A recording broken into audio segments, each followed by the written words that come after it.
এদিকে টানা বৃষ্টি ও 4 দিনের ছুটিতে আমদানি বন্ধ থাকায় রাজধানীর বাজারে দাম বেড়েছে কাঁচামরিচ ও সব ধরনের সবজির দাম। চড়া ডিম, মুরগি, খোলা সয়াবিন তেল। ক্রেতাদের অভিযোগ, বাজার নজরদারি না থাকায় দামের এ তারতম্য। আকাশছোঁয়া দাম ইলিশেরও। পর্যাপ্ত ধরা না পড়ায় চড়া দামের কারণে ইলিশের স্বাদ নিতে পারছেন না সাধারণ মানুষ। বিস্তারিত রাকিব হাসানের রিপোর্টে। টানা 4 দিনের ছুটি আর বৃষ্টির প্রভাব পড়েছে রাজধানীর বাজারে। আমদানি বন্ধ থাকায় কাঁচা মরিচের দাম ছুঁয়েছে 300 থেকে 320 টাকা কেজি। দাম বেড়েছে আমদানি করা সব সবজির।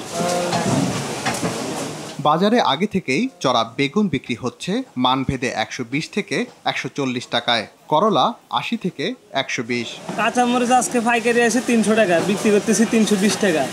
আর করলা উস্তাদা 100 টাকা কেজি পাইকারি আছে। বেগুন 120 টাকা আছে, 140 টাকা আছে, আর করলা 100 টাকা কেজি।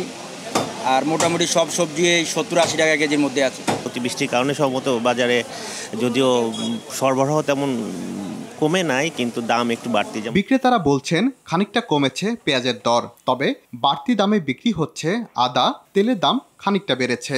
দেশি আদাটা তাও দাম বাড়ছে 160 টাকা পাইকারি, আমাদের 180 টাকা আমরা বিক্রি করতেছি। ভোক্তা অধিকার আছে বা আপনার যে সংস্থা আছে তাদেরকে আপনি মনিটরিং করে বাজার নিয়ন্ত্রণ করতে হবে। ডিম বিক্রি হচ্ছে 135 থেকে 140 টাকা ডজন, ব্রয়লার 180 থেকে 185, আর সোনালী মুরগির দাম 300 থেকে 320 টাকা কেজি। গত এক সপ্তাহের তুলনায় এই সপ্তাহে মুরগির দাম কেজি প্রতি 30-40 টাকা করে বাড়ছে। অতিরিক্ত বৃষ্টির কারণে অনেক খামারে অনেক সমস্যা হয়েছে, এর জন্য মুরগির দাম একটু অনেক বেশি।